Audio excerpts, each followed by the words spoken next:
Yes. A very warm welcome to one and all present here in today's webinar of pulmonary rehabilitation in COVID-19. We all know that COVID-19 has spread worldwide and has become a global public health emergency. COVID-19 patients they suffer from various degrees of respiratory, physical, psychological dysfunctions. For this, pulmonary rehabilitation has become an integral part to treat the COVID-19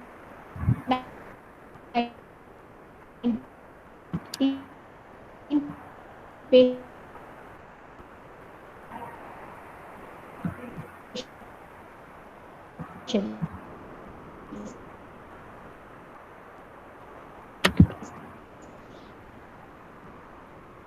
To give us the insight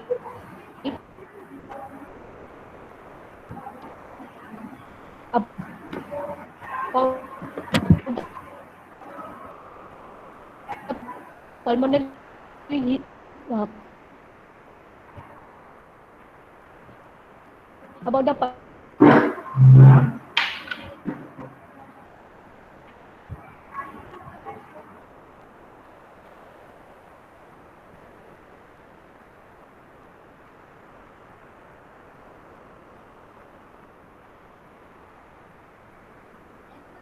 she's having 5+ years of professional experience in clinical as well as the end. So you all the recording of the some and during the yes, my voice even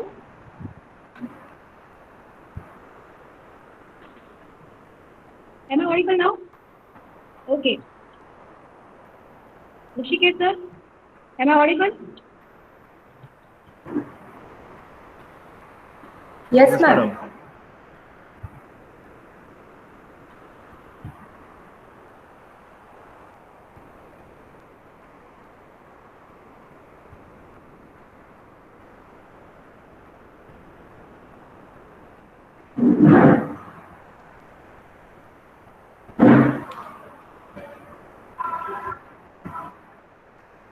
Yes.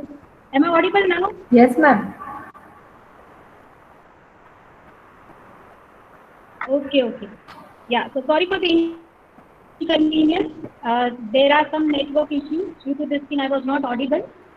So as I told you that today Dr. Mansi Patel is going to give us insight about the topic that is pulmonary rehabilitation in COVID-19. And for your questions, you are supposed to write the particular question at the end of the session in the chat box. And the recording of this session will be available on the YouTube. So you can just see after this particular session ends on that particular site, and you can just solve your queries later on. And to view the particular presentation, you are supposed to pin to the particular at the Monali Soni name. Yes, so for the presentation, kindly pin on Dr. Monali Soni to view this particular session now. So, as I told you, some of the instructions, kindly keep your microphone off and don't share your screen to prevent any disturbances during the session. And without wasting much time, I would like to request Mansi to start with the session. Over to you, ma'am. Thank you. Thank you, Pragna ma'am, for such a nice introduction. So today I'm going to discuss about pulmonary rehabilitation in COVID-19, and in that I'll give you highlights about how it affects to our lungs, our respiratory system, and being a physiotherapist, how we can be a part of multidisciplinary team treating patients with COVID-19. So, as nowadays we have heard a lot about COVID-19, I think everyone knows that the name comes from coronavirus 2019, that is COVID-19, which occurs due to SARS-CoV-2 virus, that is severe acute respiratory syndrome coronavirus 2.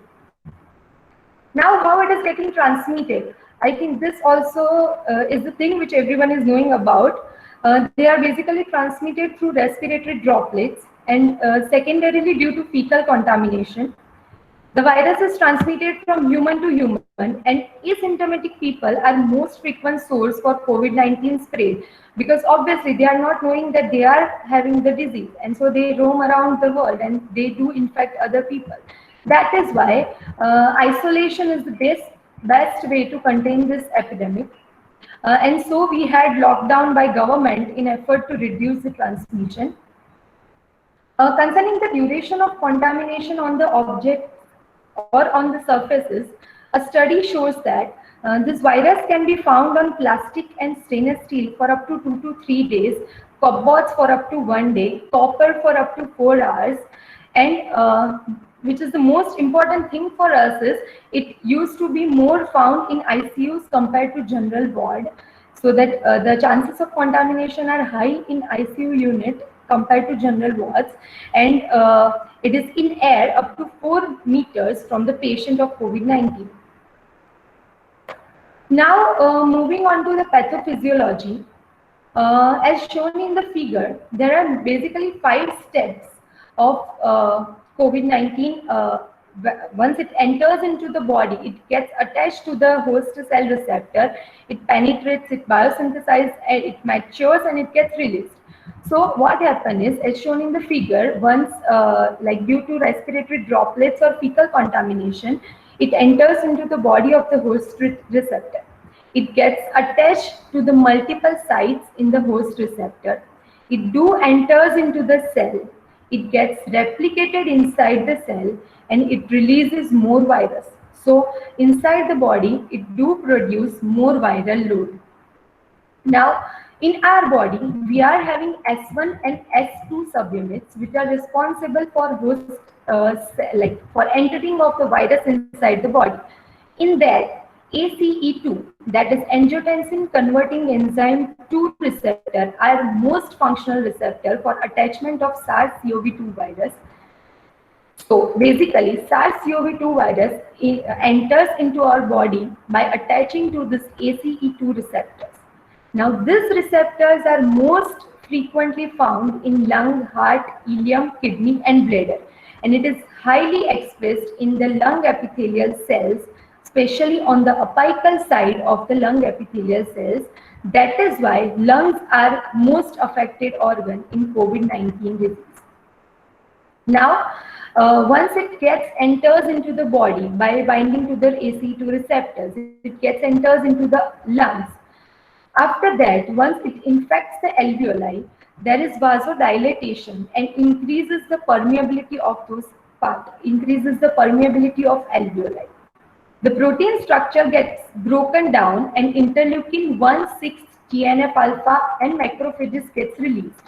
And those factors sends inflammatory signals to our brain cells, hypothalamus. And because of that, in turn of that, we find the symptoms like fever and increased heart rate. So fever and increased heart rate do happen because of this phenomenon. Now, there is reduction of surfactant on the wall of alveoli, and because of that, decreased oxygen consumption and saturation occurs into the body.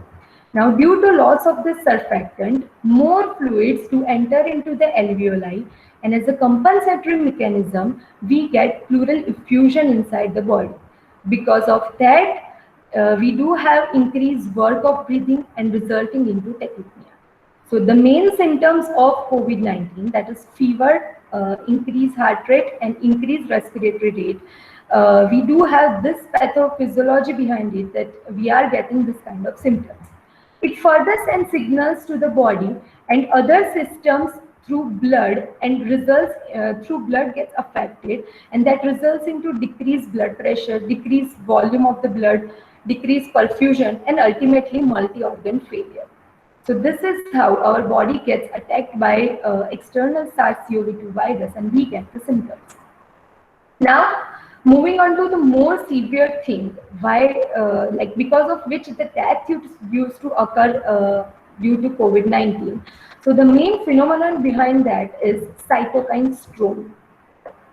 Now, what happens in cytokine storm and what is basically cytokine storm is, cytokine storm is basically our own immune system do harm our body, do engulf our healthy cells.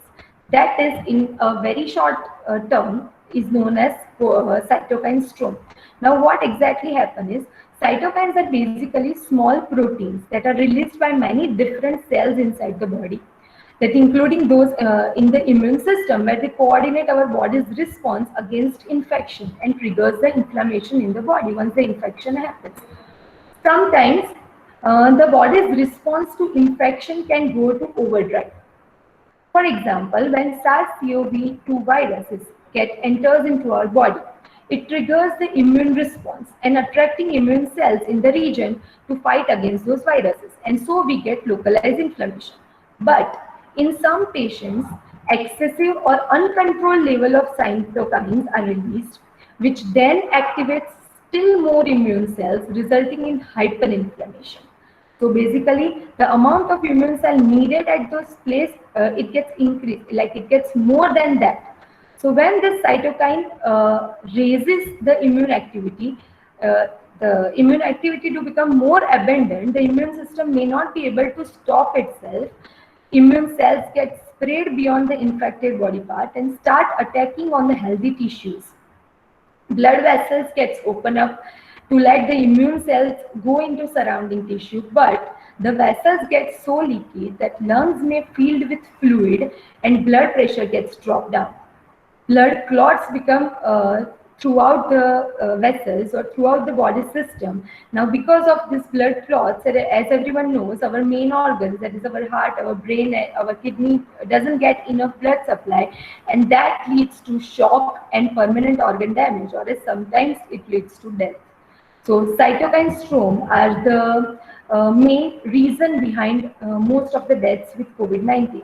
This cytokine storm are not only complication of COVID-19, it used to occur with other symptoms, like other conditions as well. For example, SARS, MERS, which we had before. Other than that, in general conditions like pancreatitis also, we sometimes do find this cytokine storms. And again, it is the reason why younger people is less affected due to COVID-19, because in them immune system are less developed, and so it produces lower level of inflammatory driving cytokines. And because of that, younger generations can come out of this disease more faster than the older people. Now, moving on to the symptoms. We do have different symptoms. I think this also is like everyone knows about it, but the most common symptoms are fever, dry cough, and tiredness. Little less common are aches, pains, sore throat, diarrhea, conjunctivitis, headache, loss of taste and smell, rashes on the skin, and still more severe complications are difficulty in breathing, chest pain, loss of speech or movement. So this all are the symptoms of COVID-19. Now moving on to the diagnosis. The diagnostic tests are molecular test, in which we do detect generic material of the virus, serological test, the antibody detection, laboratory examination. In that we used to see that like in the WBC gets decreases, the increase in liver enzyme, increase in C-reactive protein, elevated neutrophil lymphocytic ratio, elevated D-dimer. Other than this, in diagnosis, we do have imaging testing. In that, chest X-ray and chest CT scan are the main thing. In both of them, we do find ground glass appearance, which is the main thing we do find in COVID-19. It is not that we do find it only in COVID-19, but yeah, it is the main symptom of COVID-19 that we do find ground glass appearance. Other than that, you may find consolidation and pleural effusion if it is there in your patient. Now, we are not going much detail about the diagnosis, as we have so much else to discuss. So now we will see that how being a physiotherapist, you can help a patient with COVID-19. So the pulmonary rehabilitation in COVID-19.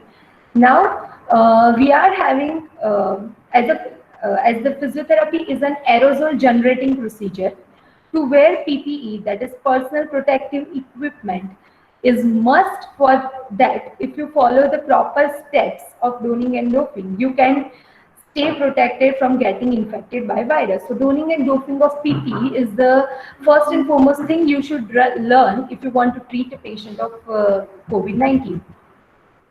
So now moving on to donning and doping, how to don and dope the PPE kit.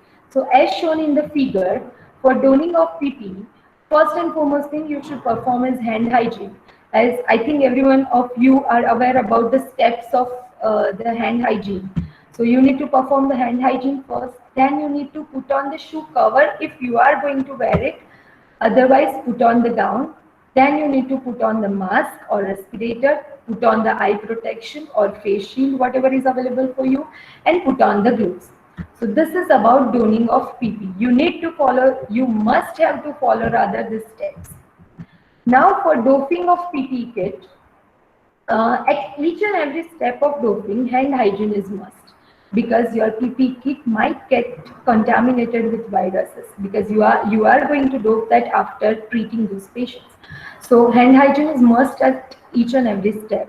So first you need to perform hand hygiene, then you need to remove shoe cover if you have worn that, then you need to perform hand hygiene again, remove the gloves, then again perform hand hygiene, remove eye protection and gown, again hand hygiene, remove mask, and then at last perform hand hygiene thoroughly. So this is the procedure which we must have to follow to keep ourselves protected. Now moving on to the benefits of pulmonary rehabilitation. Why we do need, the pulmonary rehabilitation is necessary in COVID-19 disease. So basically rehabilitation is having positive effect on the health outcomes. It used to help the patient through optimizing the health and functional outcomes. It used to reduce, it used to rehabilitation can reduce the intensive care unit admission related complications. For example, post-intensive care syndromes, intensive care unit acquired weaknesses. It used to help to improve improving recovery, to fastening the recovery, and to reducing the disability in the patients. Rehabilitation intervention can address severe consequences such as physical impairment, cognitive impairment, psychological impairment, which we do find in this kind of patients. It used to facilitate early discharge. As everyone knows that during this pandemic, we do have high demand of hospital beds, right? If you want want a bed in hospital, it's very difficult to find in nowadays.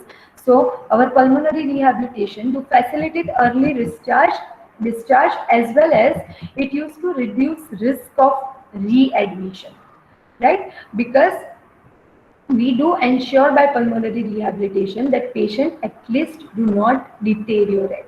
So by this kind of things, we do reduce the risk of readmission. So this all are the main benefits for pulmonary rehabilitation. Now, the phases of rehabilitation, which all are the phases in pulmonary rehabilitation. So a patient who is having severe COVID-19 will basically go through multiple phases of care. In that, acute, post-acute, and long-term care, or else community-based care, are three main stages. In acute stage, in like the acute phase of rehabilitation is provided in ICU or in critical care units. In post-acute phase, the care must be provided in the hospital ward, or it might step down towards the rehabilitation facility if you do have it in your hospital setup. And the long-term care, long-term phases or the community-based rehabilitation that used to provide once the patient will get discharged and patient is there in the community, or else if the patient is having mild symptoms, then the patient must be taking treatment at home. So at that time also you can provide the community rehabilitation. Now you must be thinking that when to start with the rehabilitation, right? When we should start with the rehabilitation. So for COVID-19 cases, we don't have clear evidence of the timing, but yeah, as we have seen in each and every conditions, it should start as soon as possible. But and obviously it should start as much as possible, as early as possible, but it is recommended that not to begin respiratory rehabilitation. For example, the techniques of diaphragmatic breathing, your secretion clearance techniques, spirometry, mobilization. So those all techniques should not start very early as in the acute stage. They should start in post-acute stage only. So what we are going to do in acute phase then? If the patient is in ICU, if the patient is very severe, what we are going to do? See, basically for them also we can give this treatment, but it is very much aerosol generating procedure and chances of contamination is too high. So we do avoid this kind of treatment according to the researchers. But if it is very much necessary, you can do the suctioning and all, but only by closed suction and not by open suction. Fine. So what all things we are going to give in acute phase then? We do have something which we can give in acute phases. We have one protocol known as CARP. So basically, if your patient is having consolidation in the early phase, in the acute phase, you can give COVID awake repositioning. That is the different positioning protocol which is used to avoid intubation and improve the saturation in COVID-19 patient. Right. So nowadays in clinical practice, we do use this protocol, this kind of positioning to treat our patient, to drain the secretion of the patient. Right. In this protocol, as shown in the figure, we do have different positions. Prone position, lateral, left lateral, right lateral, sitting upright for around 60 to 80 degrees. So this all positions we do give to our patient for 15 to 30 minutes each, right? And in according to the protocol, it can be given 30 minutes to 1 hour, but in clinical practice, we do give it for 30 to 45 minutes, and then we do change the position. So we have different 4 positions: left, right, sitting upright, and lying in prone. But prone position may be given if patient is not not having that CPAP or non-invasive ventilator, because that might not be so convenient for the patient to lying in the prone. If it is not so effective, if these all positions are not so effective, one more position is there which we can give is Trendelenburg bird, in that supine and 30-degree head down. Right. So this position is also is there which we can give to our patient. Now, this position, if the patient is having significant drop in oxygen saturation during giving this position, ensure that the source of oxygen is still properly hooked up. Ask the patient to move in the next position if the saturation is not getting increased by some position, and if still after 10 minutes the saturation is not getting increased, check for the oxygen modality, that whether it is correct or not. So this is about CARP protocol, COVID reawake repositioning, which we do use in acute phase. Now moving on to the post-acute phase. As I said, we have so much to do in post-acute phase. But before starting this post-acute phase rehabilitation, we should assess the patient thoroughly so that we can make our protocol accordingly. But in this assessment, we need to consider that if patient is having post-acute or community phase, you can't do this assessment in acute phase, okay? Because in that phase, to do all this tests is quite high risk for the therapist. We are not going to discuss the assessment in deep, because I think everyone of you are knowing that which assessment, like the cardiothoracic assessment protocol, needs to follow. But we will focus on few things which at least you should not miss during your assessment. Okay. So first and foremost thing in your assessment which you should not miss is vitals, the BP and heart rate, respiratory rate, and saturation of oxygen. You need to check for dyspnea. You can check that by ATS breathing, that whether your how much breathlessness is there in your patient. You need to auscultate the patient to check for the condition of the lung, whether any added sound is there or not, whether any consolidation, whether any pleural effusion is there or not. You need to check for thoracic activity. In that, you need to check for chest expansion, that whether the lungs can get expand properly or not. Other than that, you need to check for respiratory pattern, that how the pattern of your patient is there. Then few more tests are there which you need to check is ABG. ABG is, I think, a gold standard measurement to check for the saturation in the saturation of oxygen in the body.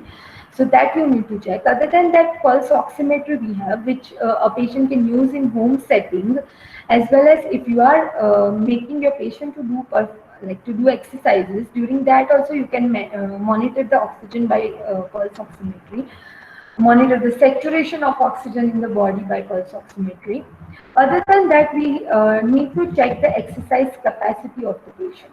Now, again, for checking exercise capacity, normally we do have maximum and submaximal exercise testing, but in patient with COVID-19, like it is not maximum exercise testing is not recommended for 6 to 8 weeks after acute hospital discharge due to unknown cardiorespiratory muscle involvement and the infectious risk, as it is not still known thoroughly. The assessment of like whenever you are doing assessment of exercise, other than that, like this submaximal exercise testing, 6-minute walk test and all you can do, but that for that also you need to check whether the perceived exertion of patient must be less than 4 on the Book scale. Normally in clinical setup, the physiotherapists who are working with COVID-19 patient, they used to use 3-minute walk test. As we are using 6 minutes, they are doing 3-minute walk test to check the capacity of the patient, because obviously it is little less for like after COVID-19. So, whenever you are doing this exercise testing, you need to check for dyspnea, as I said. The Bogue scale, as I said, it should be less than 4, and you need to measure SpO2 in between the exercise testing to measure that, like the patient must not get desaturated a lot, right? Now, the one more thing we do need to check is respiratory muscle strength. But the prevalence, severity, and recovery of the respiratory muscle weakness due to COVID-19 is not yet known. But if you find that your patient might be having respiratory muscle weakness, and because of that there is some issue with dyspnea or with exercise capacity, you might can check this by maximum inspiratory and expiratory pressure settings. But to check this, you need to like a patient need to want you need to want PPE kit, and patient need to attach like antiviral filter between the mouth of the patient and the device, so that it doesn't get it doesn't get contaminated much. So this is about the assessment. This is the point of assessment which you should not miss during your examination. Now moving on to the management during post-acute phase. It is again like management you need to perform as if we are doing it in other diseases, that whatever problems are there for your patient, whatever findings you get from the assessment, you need to treat those findings. But normally, what all techniques are needed for COVID-19 patient till now are airway clearance techniques, that is secretion clearance technique. Like if you find that your patient is having so much secretions inside the lung, and that is the problem of your patient, you can use airway clearance techniques. In that, first and foremost would be postural drainage, as we have seen in acute phase as well, that you can use over here also. If you want to give nebulizer to the patient, you can give, but jet nebulizer you need to give, and in that also you need to filter it by antiviral filter. Then the next technique is percussion. This percussion is the technique. In percussion, we used to use clapping technique more. That you need to make a cup of your hand as if you are holding water in the palm, and the palm facing down. You need to give forceful strikes on your chest wall. So this is what is the technique of percussion. Then we have one more technique, that is vibration. Vibration is basically helps to gently shake the mucus in the larger airways. In that, you need to firmly put your arms towards on the chest wall, and you need to you need to contract your muscles of the arm, and finally shaking movement you need to give. And these vibrations are given in exhalation phase, and not in inhalation phase. Now we have another technique, that is ACBT, active cycle of breathing technique. In that, as shown in the figure, we have three different stages: breathing control, thoracic expansion exercises, and forced expiratory exercises. So basically, by movement of air do help us in removing the secretion. So for breathing control phase, we need to rest the patient by tidal volume breathing. So patient need to do tidal volume, normal inspiration and expiration, normal quiet inspiration and expiration. Then in thoracic expansion exercise, patient need to breathe in, that is up to inspiratory reserve volume, and in forced expiratory technique, patient have to take a deep breath in and then have to huff. So these are the three stages which we do give. Like, it is not that first we need to give breathing control, then thoracic expansion, then forced expiratory, then again breathing control. No, it is not like that. If you find that your patient needs thoracic expansion phase more, then you can give 2 cycles of thoracic expansion, and then you move on to the force expiratory technique. That is how. So this is how, like, according to the patient, basically you need to decide that how much, which phase you want to give for how much time. Then the next technique would be autogenic drainage. In that, we do have 3 phases, that is unsticking phase, collecting phase, and evacuating phase. This is again a technique in which we are, by breathing in and out, we do loosen the secretion and clear it out. In that unsticking phase, we need to ventilate on the lower lung volume. In collecting phase, we do breathing in the mid lung volume, and in evacuating phase would be the higher lung volume. Then moving on to the next therapy is PEP, that is positive expiratory pressure. We do have devices for that which create pressure in the lung and keep the airways from closing. The air flowing through the PEP devices, and that helps to mobilize the mucus and collect it in the larger airways. So we have different devices as shown in the figure. One is Flutter, IC-Cornet, and Acapella. Other than that, also we have so many devices available in the market, but basically they all work on the PEP protocol. Then one more thing we have, the next technique is high frequency chest oscillation. In that, we do make patient wear inflatable vest on the wrap, like which wrap around the chest, and the machine produces vibration at different different frequencies and intensities. And this is how, by this oscillation, the secretions get loosened and collected into the larger airway. Then we need to expectorate by huffing. So this is about the airway clearance technique. Now moving on to the next technique. We do have breathing exercises. Like, for example, if your patient is using accessory muscle more, then what happens is the work of breathing gets increased, because normally we do breathe by like the inspiratory, the main inspiratory muscle is diaphragm, right? If your patient is using accessory muscle, the work of breathing gets increased and the ventilation gets decreased inside the body. So if you find that your patient is using those muscles more than the diaphragm, you need to facilitate the diaphragm to work. For that, we do use diaphragmatic breathing exercises. So for that, as shown in the figure, we need to put the patient in semi-reclined position. We need to keep our hands, or else patient himself can put his hand on the diaphragm. And then we need to tell the patient to inspire and expire. And during inspiration, the tummy need to come out, and during expiration, it should go down. So this is how we can facilitate the patient to work, like we can facilitate the diaphragm of the patient working rather than the accessory muscles. And we do can reduce the can increase the efficiency of the ventilation, can increase the ventilation and increase the efficiency of like reduce the work of mechanical work of the breathing. Then moving on to the next,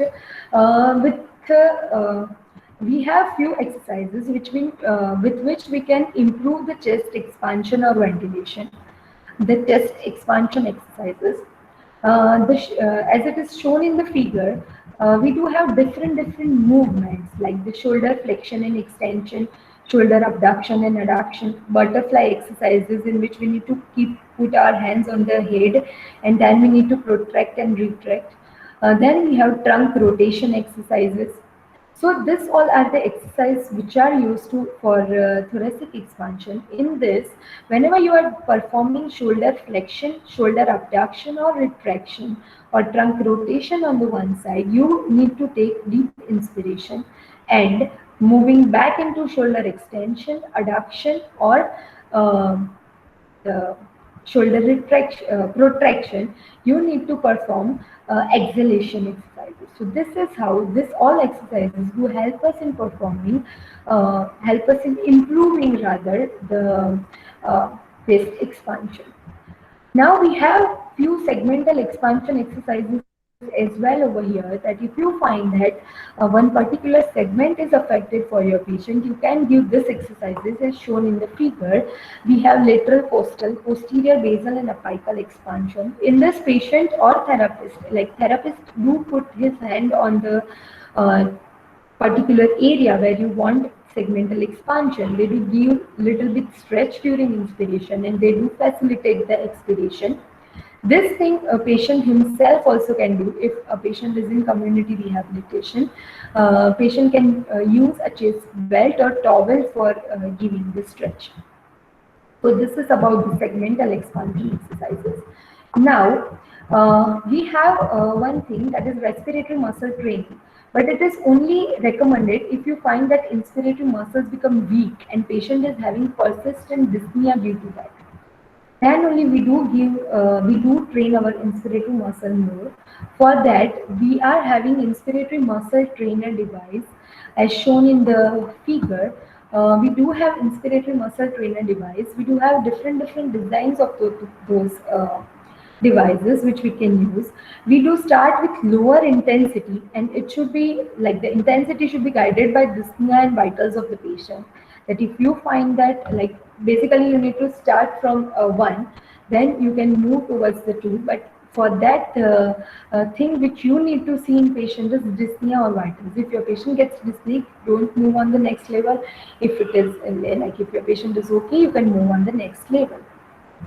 Normally, in normal, like in other conditions, for here, like in COVID-19, it is still under research, but normally in other conditions, we do use 30 RM, that is 25 to 30 breaths, at 30 RM level, 25 to 30 breaths per session in 2 sessions a day. But in COVID-19, it is still under research that how much you should give. So we do give it by dyspnea and vital measurements. Now, here are some positions, like if your patient is having dyspnea, what you need to give. So here are some positions which are there to relieve dyspnea. Like dyspnea is having so many reasons which can get covered by giving the above treatments. But other than that, to relieve dyspnea at a time, you can give these positions. That basically improves the circulation, that do relaxes your muscle of the abdomen, back and thigh, and that do relieve tension on your abdominal stretcher and so relieve the dyspnea in your patient.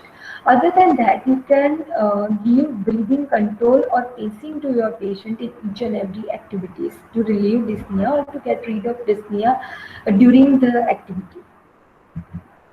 Now, moving on to the next, that is exercises. Now, what all exercises we can give to our patient and how we should start with those exercises is, basically, the main advices for exercises for COVID-19 patient is you need to give those exercises gradually by giving daily living activities or physical functionings. You need to provide the patient with exercises that are do support in daily functioning, do support him or her to come back to the normal activities or the routine activities. Perform the exercises at low to moderate intensity rather than moving directly onto the high intensity. And keep in mind that the patient who have admitted in the ICU or who shows the symptoms of post-intensive care syndrome, we need to go on the very low capacity to perform the exercises. You can't go for moderate as well. So basically, for this kind of patient, you should start with 3 mg level. You should not go like bit higher, or else you should not start at the higher level. It is recommended that maximum score, like whenever you are giving exercises, the maximum score of Borg, that is the rate of perceived exertion, would be 4 by 10. Like it should not be more than 10, more than 4 on the 10 scale. The exercise testing, as I said, should not be done in the like after the about 6 to 8 weeks after the discharge of the patient, because we don't know that how it affects on the patient. Like it is still under research that how it affects on the body of your patient.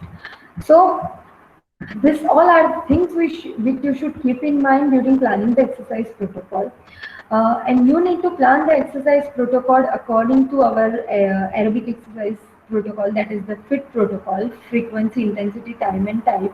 As we are planning it for each and every patient, you need to plan here also by the same thing. But this all are the things which you should keep in mind before planning it by FIT protocol. Okay. So other than that, the FIT protocol is okay for your patient. Now, but yeah, one more thing you should keep in mind is during the training, during exercise training, in between, the vital assessment is must for your patient, because that might get altered quite frequently compared to other patients, as your patient might be under like might be having in PICS syndrome, right? So this is about exercises. Other than that, you need to plan according to fit. Now we have one more thing. By one more way we can give exercise to the patient is teletherapy or telerehabilitation. Nowadays, it is very much famous, the teletherapy or telerehabilitation, right? Both, like you must have heard that teletherapy is USA people are working on teletherapy, Canadian people are. So this is again a very good thing for the patient who gets discharged from the hospital, or else for the patient who are having mild symptoms and are taking treatment at home, so that at least it can save the time, as well as it can reduce the viral contamination to the therapist, right? So teletherapy also we can use, but it is mostly used for community-based rehabilitation in COVID-19. And for those patients also, like if they are having mild symptoms, we can give this all therapies. The secretion clearance, I think, is not needed for them, but the expansion exercises, the diaphragmatic breathing exercises, the dyspnea relieving things, dyspnea relieving techniques rather. And yeah, other than this, we can use like the foremost thing which we used to use in our practice is spirometry, intensive spirometry, right? Incentive spirometry. That is also the main thing which you can give to your patient, so that at least at home he or she can use that for the expansion of the lung, which is mainly work on sustained maximal inspiration. So you need to give that to your patient as well, but you need to tell them that your device should not be used by anybody else to reduce the contamination. Okay. So this is about telerehabilitation therapy. In that we do treat the patient by just by seeing. So your observation skill should be very nice for telerehabilitation. You need to observe your patient thoroughly, and then you need to tell that these all exercises you can do at home. Okay, fine. So this all are my references which I have gone through for making this webinar. Thank you. Yes.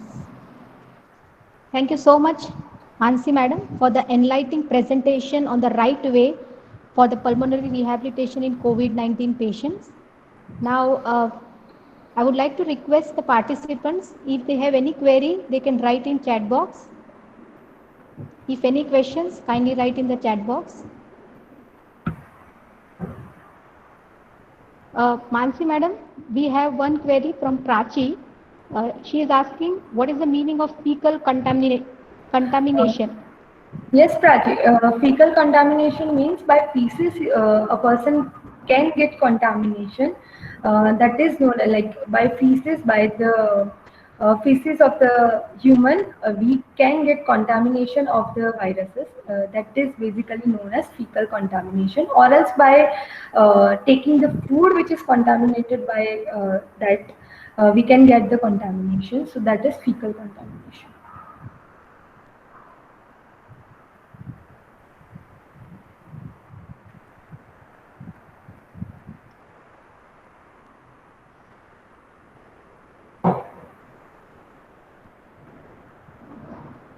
Yes, Mansi madam, we'll wait for 10 seconds. Otherwise, we'll conclude the session.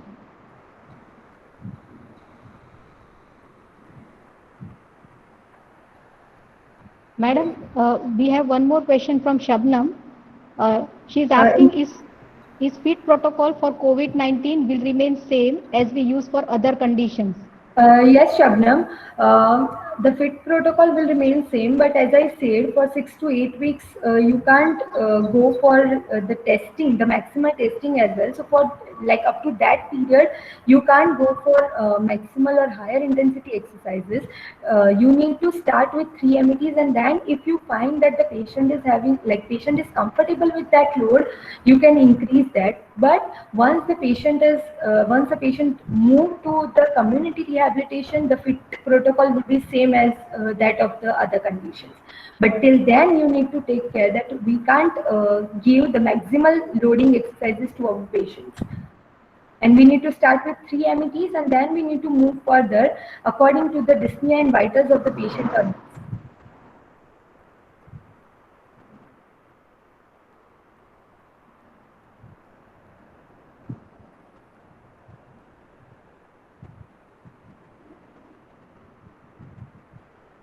Yes, I think Mansi madam, we don't have any more queries.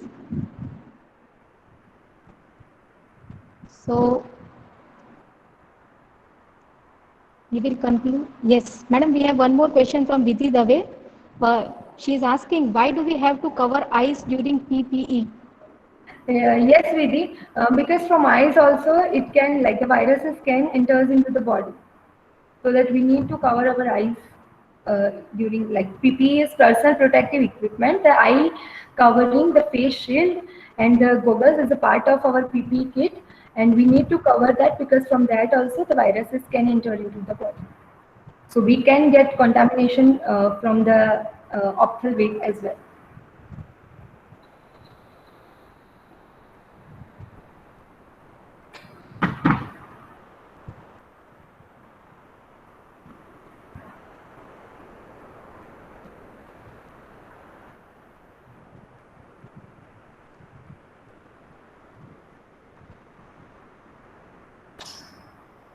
Okay. So I think we will conclude our session. So on behalf of entire BITS Physio team, Yes, Pragna ma'am. yeah, yes, Just a Mansi ma'am. second. I want to thank Principal Mehul sir, our Vice Principal Sarfaraz sir, and management for giving me this opportunity.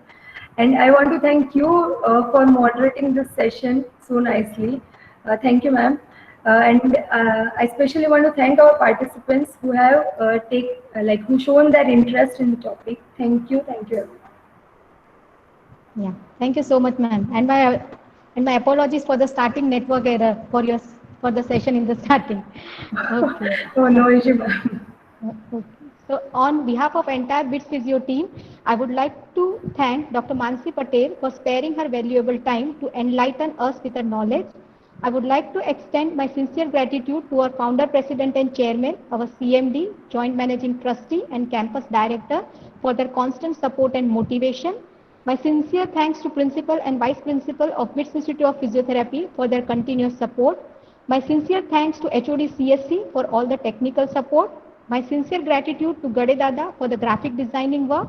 Lastly, a very big thank you to all the staff members and all the participants for sparing their valuable time and making this event successful.